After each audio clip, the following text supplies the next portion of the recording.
ക്രിസ്തുവിൻ്റെ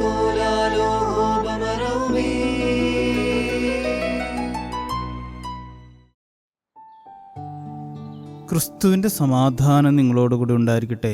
വചനകിരണത്തിലേക്ക് ഏവർക്കും സ്വാഗതം. ഇന്ന് സെപ്റ്റംബർ 27, കല്ലേൽ പുക്കുടൻ്റെ ഓർമ്മ ദിവസം. അതാരാണ് കല്ലേൽ പുക്കുടൻ എന്ന് പലരും മനസ്സിൽ ചിന്തിച്ചിട്ടുണ്ടാകും. 1937 ജനിച്ച് 2015 ഇഹലോകവാസം വെടിഞ്ഞ മലയാളിയായ ഒരു പരിസ്ഥിതി പ്രവർത്തകനായിരുന്നു കല്ലേൽ പുക്കുടൻ. പ്രകൃതിയുടെ ശ്വാസകോശങ്ങൾ എന്നറിയപ്പെടുന്ന കണ്ടൽ വനങ്ങൾ നട്ടുപിടിപ്പിക്കുകയും സംരക്ഷിക്കുകയും അവ നശിപ്പിച്ചാലുള്ള ഭവിഷ്യത്തുകളെപ്പറ്റി ബോധവൽക്കരണം നടത്തുകയും ചെയ്തിരുന്ന ഒരു കണ്ണൂരുകാരൻ. 1989 500 കണ്ടൽ ചെടികൾ നട്ടാണ് പുക്കുടൻ തൻ്റെ പരിസ്ഥിതി പ്രവർത്തനം ആരംഭിക്കുന്നത്. കത്തുന്ന വെയിലിൽ അലഞ്ഞു നടന്ന് കണ്ടൽ വിത്തുകൾ ശേഖരിക്കും. പുഴയുടെ ബണ്ടിനരിയിൽ കൊണ്ടുവന്ന് നടും. പിന്നെയുള്ള ദിവസങ്ങളിൽ അങ്ങോട്ടും ഇങ്ങോട്ടുമൊക്കെ നടന്ന് ചാഞ്ഞു പോയതും വീണുപോകുന്നതുമായ കണ്ടൽ ചെടികളെ നേരെ നിർത്തുവാൻ തക്കവണ്ണം പുഴയിലിറങ്ങി അതിനെ കാത്തു പരിപാലിക്കും. 3-4 വർഷം കൊണ്ട് ഈ ചെടികൾ വളർന്നു തുടങ്ങി. ചെടികളുടെ എണ്ണം 1000-ലും 10,000-ലും എത്തി. കണ്ടൽ വളരുന്നതിനൊപ്പം പുക്കുടൻ്റെ പേരും വളർന്നു. കേരളത്തിൽ 100,000-ഓളം കണ്ടൽ തൈകളാണ് പുക്കുടൻ നട്ടത്. കണ്ടലിനെ കുറിച്ച് അറിയാൻ വിദേശ രാജ്യങ്ങളിൽ നിന്ന് പോലും പരിസ്ഥിതി പ്രവർത്തകരും ഗവേഷകരും പുക്കുടനെ തേടി വന്നു. ഇന്ന് കല്ലേൽ പുക്കുടനും കണ്ടൽ കാടുകളും പല സർവകലാശാലകളിലും പ്രബന്ധ വിഷയമായിരിക്കുന്നു. എങ്ങനെയാണ് ഒരു മനുഷ്യന് ഇത്രയധികം നന്മ ചെയ്യാൻ സാധിക്കുന്നത് എന്ന് എനിക്ക് അത്ഭുതകരമായി തോന്നുകയാണ്. താൻ പ്രവർത്തിച്ചിരുന്ന പ്രസ്ഥാനം പോലും തൻ്റെ പ്രവൃത്തികളെ തോൽപ്പിക്കാൻ ശ്രമിക്കുമ്പോഴും ലോകത്തിൻ്റെ നന്മ മാത്രം ലക്ഷ്യം വെച്ച് മുന്നോട്ട് പോകുന്ന ഒരു മനുഷ്യൻ.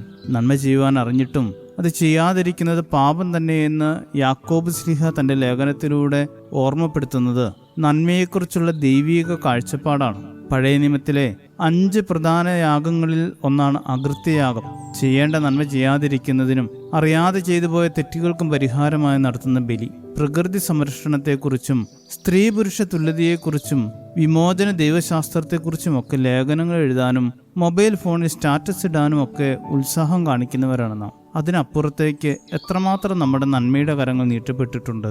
ഇന്ന് ഒരു നന്മയെങ്കിലും ചെയ്തു എന്ന ആത്മസംതൃപ്തിയോടെ കിടന്നുറങ്ങുവാൻ സാധിക്കുക എന്നതിലും നല്ല ഭാഗ്യകരമായ ഉറക്കത്തേക്കാൾ വലുതായിട്ട് എന്തുണ്ട്?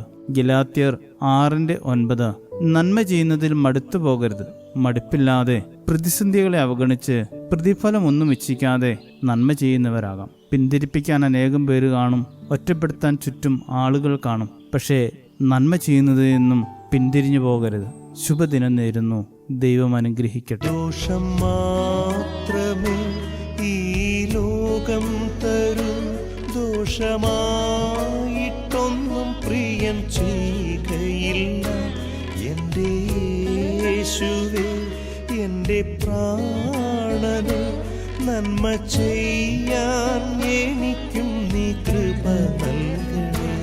നീ മാത്രമേ, നീ മാത്രമേ, നീ മാത്രമേ ആത്മസഖി. എൻ്റെ യേശുവേ, എൻ്റെ ജീവനെ, എൻ്റെ ആശയേ നീ